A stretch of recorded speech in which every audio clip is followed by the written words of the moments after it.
Please all stand as we begin our Eucharistic celebration.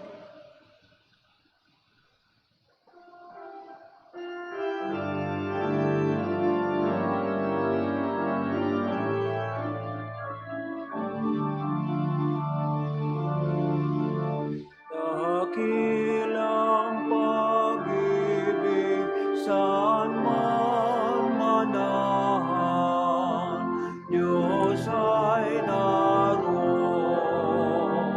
walang alinlangan. Tinipon tayo sa pagmamahal ng ating Poong si Jesus. Tayo'y lumigaya sa pagkakaisa sa haring nakapako sa krus. Dakilang pag-ibig saan man manahan, Diyos ay naroon, walang alinlangan.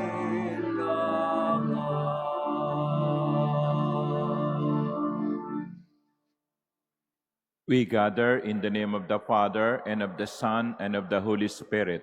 Amen. The Lord be with you. And with your spirit. My dear brothers and sisters, isang maligayang araw ng kagitingan sa inyong lahat. Today, we remember not only the fall of Bataan, but we remember the bravery of Filipino soldiers and guerrillas together with the Allied forces who defended the last bastion of our freedom, Bataan. Let us pray for the eternal repose of the souls of these courageous soldiers. And let us pray for one another that we may appreciate the freedom that we enjoy, the fruits of their martyrdom. To prepare ourselves for this Eucharistic celebration, let us acknowledge that we are sinners in need of God's mercy.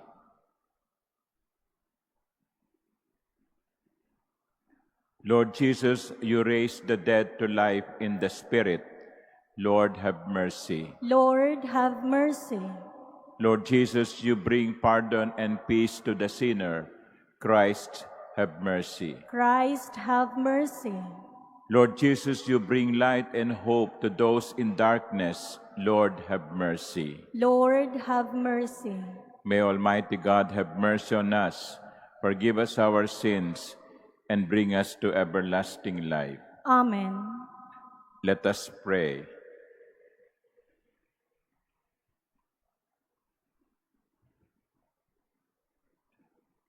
Enlighten, O God of compassion, the hearts of your children, sanctified by penance, and in your kindness grant those you stir to a sense of devotion, a gracious hearing when they cry out to you. Through our Lord Jesus Christ, your Son, who lives and reigns with you in the unity of the Holy Spirit, God, forever and ever. Amen. Please be seated.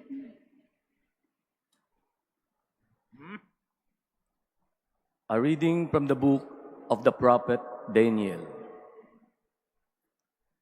King Nebuchadnezzar said, "Is it true, Shadrach, Meshach, and Abednego, that you will not serve my God or worship the golden statue that I set up? Be ready now to fall down and worship the statue I had made. Whenever you hear the sound of the trumpet, flute, lyre, harp, psaltery, bagpipe, and all other instruments. Otherwise, you shall be instantly cast into the white-hot furnace. And who is the God who can deliver you out of my hands. Shadrach, Meshach, and Abednego answered King Nebuchadnezzar, "There is no need for us to defend ourselves before you in this matter. If our God, whom we serve, can save us from the white-hot furnace and from your hands, O King, may he save us. But even if he will not know, O King, that we will not serve your God or worship the golden statue that you set up." King Nebuchadnezzar's face became livid with utter rage against Shadrach, Meshach, and Abednego. He ordered the furnace to be heated 7 times more than usual and had some of the strongest men in his army bind Shadrach, Meshach, and Abednego and cast them into the white-hot furnace. Nebuchadnezzar rose in haste and asked his nobles, "Did we not cast 3 men bound into the fire?" "Assuredly, O King," they answered. But he replied, "I see 4 men unfettered and unhurt, walking in the fire, and the 4th looks like a son of God." Nebuchadnezzar exclaimed, "Blessed be the God of Shadrach, Meshach, and Abednego, who sent his angel to deliver the servants who trusted in him." They disobeyed the royal command and yielded their bodies rather than serve or worship any god except their own God.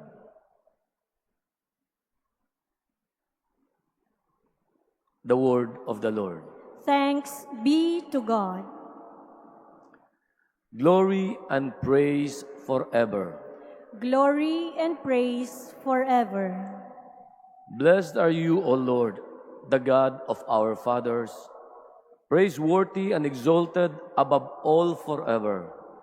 And blessed is your holy and glorious name, praiseworthy and exalted above all for all ages. Glory and praise forever. Blessed are you in the temple of your holy glory, praiseworthy and exalted above all forever. Glory and praise forever. Blessed are you on the throne of your kingdom, praiseworthy and exalted above all forever. Glory and praise forever. Blessed are you who look into the depths from your throne upon the cherubim, praiseworthy and exalted above all forever. Glory and praise forever. Blessed are you in the firmament of heaven, praiseworthy and glorious forever. Glory and praise forever. Please all stand.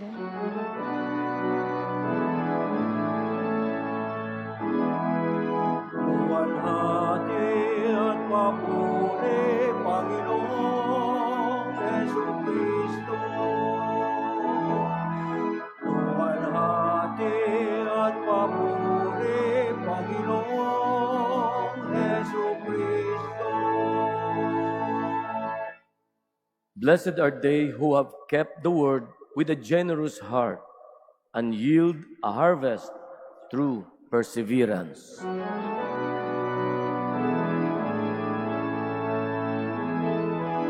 Luwalhati at papuri, Panginoong Jesucristo. Luwalhati at papuri, Panginoong Jesucristo. The Lord be with you. And and with your A spirit. reading from the Holy Gospel according to John. Glory to you, O Lord. Jesus said to those Jews who believed in him, "If you remain in my word, you will truly be my disciples, and you will know the truth, and the truth will set you free." They answered him, "We are descendants of Abraham and have never been enslaved to anyone. How can you say you will become free?" Jesus answered them, "Amen, amen, I say to you, everyone who commits sin is a slave of sin. A slave does not remain in a household forever, but a son always remains.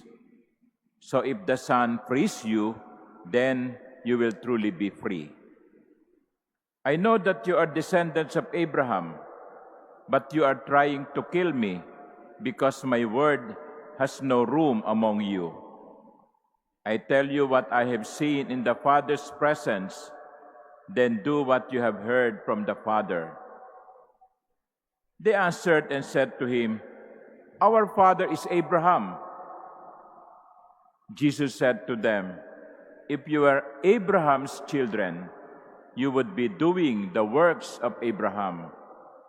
But now you are trying to kill me, a man who has told you the truth that I heard from God.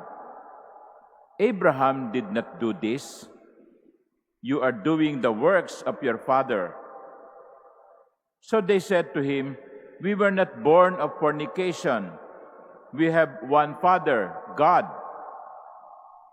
Jesus said to them, "If God were your Father, you would love me, for I came from God, and I'm here. I did not come on my own, but He sent me." The Gospel of the Lord. Praise to you, Lord Jesus Christ. Please be seated. Good afternoon, and first of all, I would like to welcome all of you, pilgrims of hope, to the Manila Cathedral. It's a holiday, and that's why many of you are already doing their Visita Iglesia. Very good. I hope you find this exercise not only physically beneficial, but more so spiritually beneficial for all of you. So welcome po uli sa Manila Cathedral. In the gospel we just heard, Jesus said to the Jews, "Everyone who commits sin is a slave of sin." Ang lahat daw na nagkakasala ay alipin ng kasalanan. Ang kasalanan ang sumasakop sa atin. We don't want to be slave. We don't want slavery. That is why our heroes fought up to the last ounce of their courage, up to the last ounce of their strength. They fought in order to keep us free. No one wants to be a slave. Or is it? Is it true? Because whenever we commit sin, according to Jesus, we become slave to sin. And many are slaves to sin. All of us. Even if we find pleasure in the sin that we commit, diba? Yung mga kasalanan na nagbibigay sa atin ng pleasure of the flesh. Yung marami kang pera kasi nagnakaw ka, it gives certain pleasure. Yung nangaliwa ka dahil kahit may asawa ka na, it gives certain pleasure. But in reality, these pleasures are enslaving us more and more. Yun daw ang isang instrumento o sikreto ng demonyo. Hindi siya magpapakita sa atin ng nakakatakot no? Yung may sungay, yung nagliliyab ang mata, no? Ang baho, no? Hindi. Hindi ganyan magpapakita ang demonyo sa atin upang akitin tayong magkasala. Kundi magpapakita siya sa isang maganda at kaaya-ayang paraan. The devil will entice us to sin by proposing pleasurable things. Kaya maging maingat po tayo sapagkat baka nasasarapan nga tayo pero mas lalo tayong inaalipin ng kasalanan. But, my dear brothers and sisters, we are not totally hopeless. As slaves of sin, we are not totally hopeless because Jesus also said in the gospel, if you will know the truth will set you free. And who is this truth? Jesus. Hindi ba sabi niya, I am the way, the truth, and the life. Ako ang daan, ang katotohanan, at ang buhay. The truth will set you free, meaning Jesus will set you free. If the Son frees you, Jesus said, then you will truly be free. So, ang umaalipin sa atin ay ang kasalanan. Sa bawat pagkakataon tayo'y gumagawa ng pagkakasala, mas lalo nating ibinabaon ang ating sarili sa pagkaalipin. Pero hindi tayo hopeless, sapagkat si Jesus ay naparito upang tayo ay palayain mula sa pagkaalipin. Jesus died on the cross so that we will be free from slavery of sin. Si Jesus lang po ang pwedeng magligtas sa atin. Hindi natin kayang iligtas ang ating sarili. Kaya nga nagpadala ang Diyos ng kanyang anak dahil hindi magagawa ng taong iligtas ang kanyang sarili. Tanging ang Diyos sa pamamagitan ni Kristo ang makapagliligtas sa atin. So, sa ganitong katotohanan, sa harap ng ganitong katotohanan, ano ang dapat nating gawin? Sabihin natin kay Jesus, Lord, free me from this slavery. Panginoon, tulungan mo ako upang makalaya sa pagkaalipin ng kasalanan. Our prayers will help. Our going to the sacrament of reconciliation will help. But only Jesus can save us from the slavery of sin. Sana po sa mga araw na darating, lalo na pagpasok ng mga mahal na araw, sa paggunita natin ng paghihirap at kamatayan ni Jesus sa krus,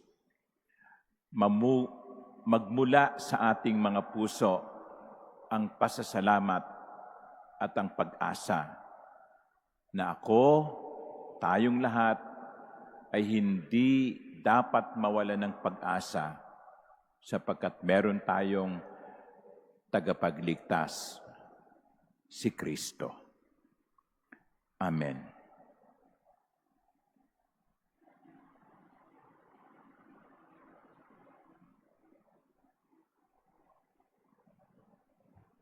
Please all stand.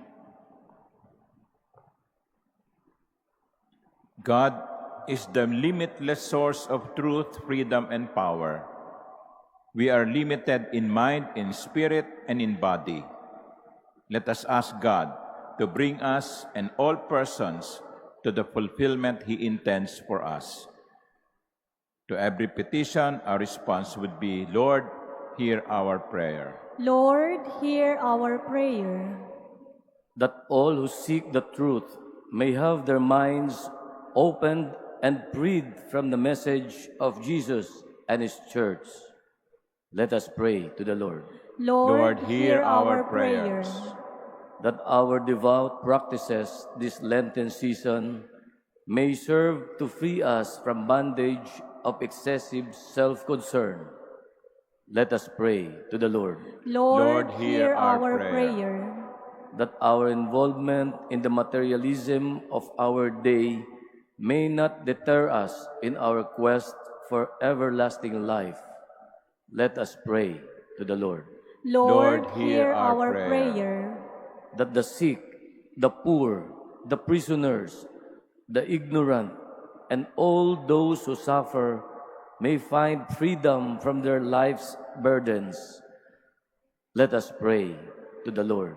Lord, hear our prayer. prayer. That the Lord may unbind the faithful departed and let them go free in the kingdom of His glory. Let us pray to the Lord. Lord, hear our prayer. prayer. Gracious Father, your Son died that people might know and live according to the truth. Free us from our own narrow views and self-interest, so that our minds and hearts may grow toward you. We ask this through Christ our Lord. Amen. Please be seated.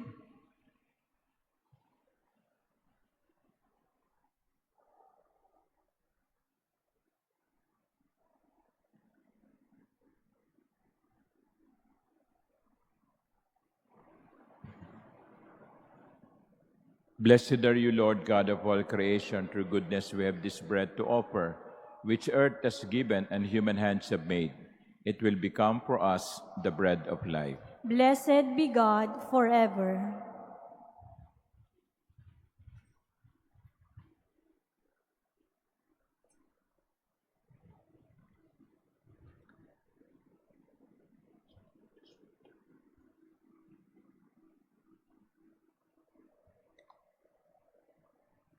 Blessed are you, Lord God of all creation. Through goodness we have this wine to offer, fruit of the vine and work of human hands. It will become our spiritual drink.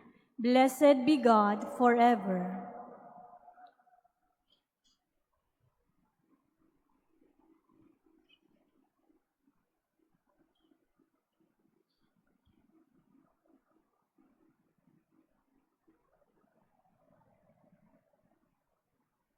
Please all stand. Pray, my dear sisters and brothers, that my sacrifice and yours may be acceptable to God, the Almighty Father. May the Lord accept the sacrifice at your hands for the praise and glory of His name, for our good and the good of all His holy church. Receive back, O Lord, these sacrificial offerings which you have given to be offered, to the honor of your name, and grant that they may become remedies for our healing through Christ our Lord. Amen. The Lord be with you. And with your spirit, Lift up your hearts. we lift them up to the Lord. Let us give thanks to the Lord our God. It is right and just. It is truly right and just, our duty and our salvation, always and everywhere to give you thanks, Lord, Holy Father, Almighty and eternal God. For through the saving passion of your Son, the whole world has received a heart to confess the infinite power of your majesty. Since by the wondrous power of the cross, your judgment on the world is now revealed, and the authority of Christ crucified. And so, Lord, with all the angels and saints, we too give you thanks, as in exultation we acclaim. Holy, holy, holy Lord, God of hosts, heaven and earth are full of your glory. Hosanna in the highest. Blessed is he who comes in the name of the Lord. Hosanna in the highest. Please kneel.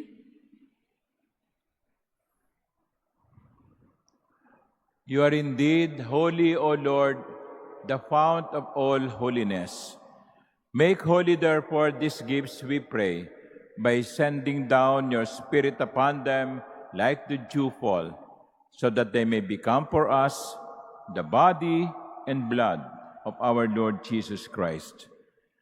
At the time he was betrayed and entered willingly into his passion, he took bread, and giving thanks, broke it and gave it to his disciples, saying, "Take this, all of you, and eat of it, for this is my body, which will be given up for you."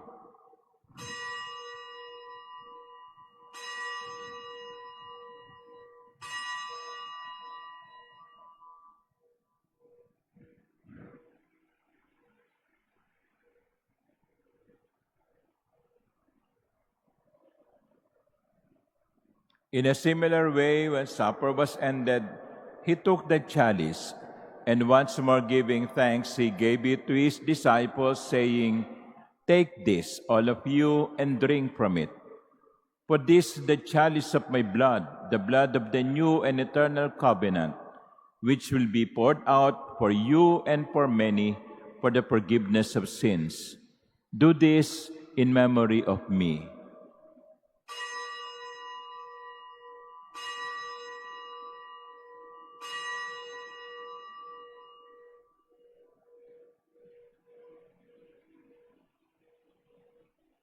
Please stand.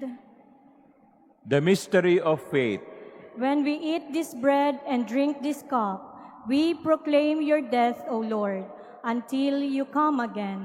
Therefore, as we celebrate the memorial of his death and resurrection, we offer you, Lord, the bread of life and the chalice of salvation, giving thanks that you have held us worthy to be in your presence and minister to you.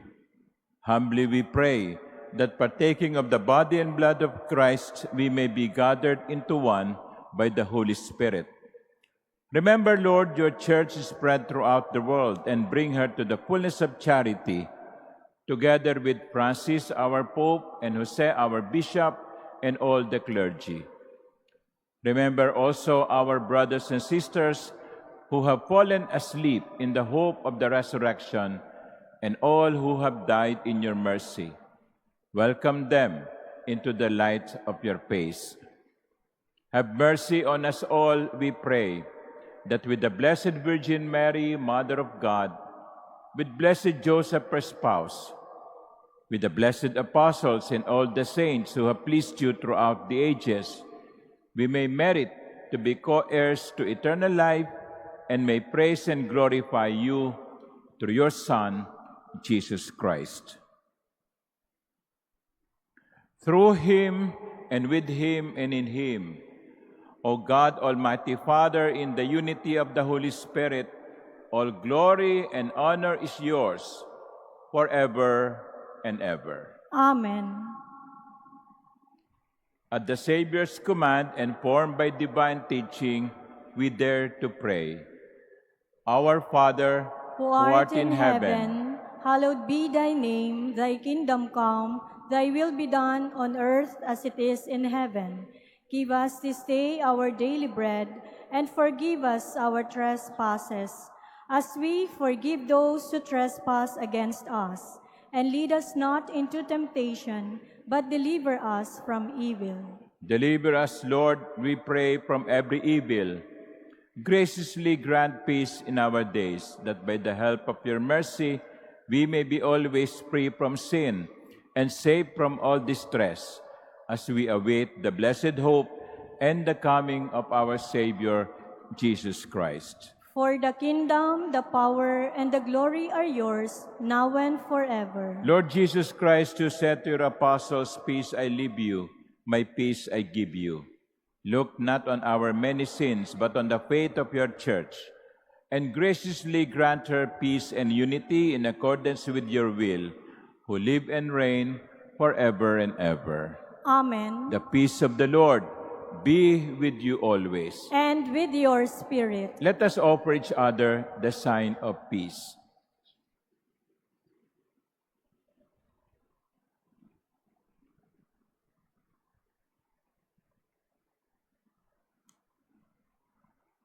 Lamb of God, you take away the sins of the world, have mercy on us. Lamb of God, you take away the sins of the world, have mercy on us. Lamb of God, you take away the sins of the world, grant us peace. Please kneel. Behold the Lamb of God. Behold him who takes away the sins of the world. Blessed are those called to the supper of the Lamb. Lord, I am not worthy that you should enter under my roof, but only say the word, and my soul shall be healed.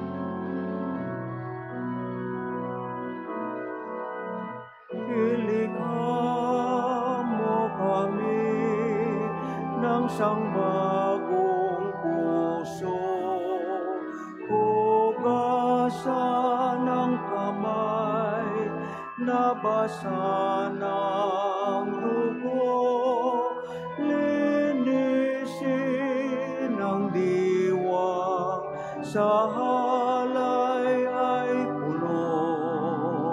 Ilikha mo kami ng sangbagong puso, itindig mo kami, kaming iyong bansa, akayin sa landas, patungo sa kapwa, ihatid sa piging na iyong inihanda. Itindig mo kami, kaming iyong bansa, amang Diyos iyong baguhin ang tao't daigdig sa banal na takot, sambang nanginginig, ibalik ang puso't bayang nanlalamig, likhain mong muli kami sa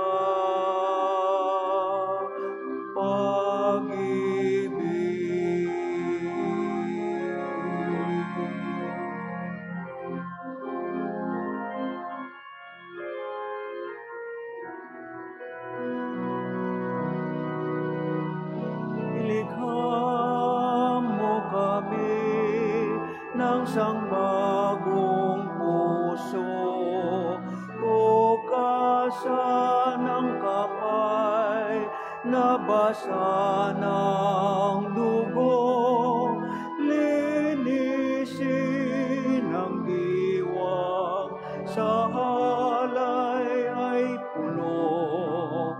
Ilikha mo kami ng sangbagong puso, itindig mo kami, kaming iyong bansa, akayin sa landas, patungo sa kapwa, ihatid sa piging na iyong inihanda. Itindig mo kami, kaming iyong bansa, Amang Diyos, iyong baguhin ang tao't daigdig sa banal na takot, sambang nanginginig, ibalik ang puso't bayang nanlalamig, likhain mong muli kami sa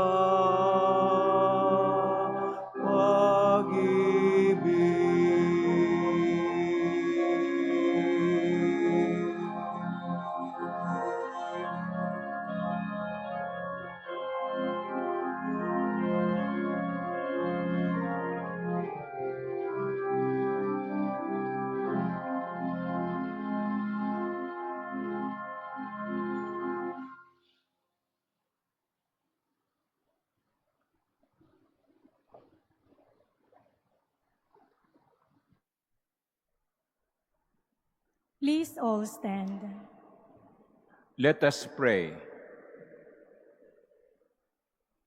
May the mysteries we have received, O Lord, bring us heavenly medicine, that they may purge all evil from our heart and strengthen us with eternal protection through Christ our Lord. Amen. If you wish, you can go up to the sanctuary via the steps at the right side, and you may pray the prayer to the Blessed Virgin Mary. Also, you can go to the image of Saint Peter to your right and pray for the prayers, pray for the intentions of Pope Francis, our Holy Father.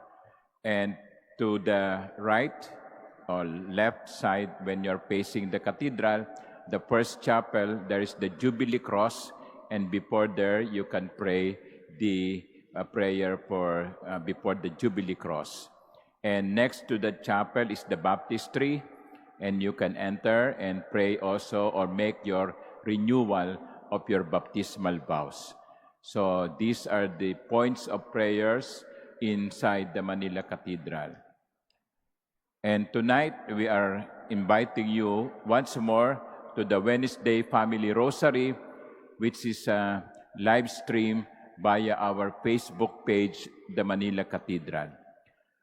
That will be at 9 in the evening. So I hope you will be at home, by that time from your pilgrimage today, and join us in praying the Rosary. The Lord be with you. And with your spirit. And may Almighty God bless all of you, the Father, and the Son, and the Holy Spirit. Amen. The Mass is ended. Go in the peace of Christ. Thanks be to God.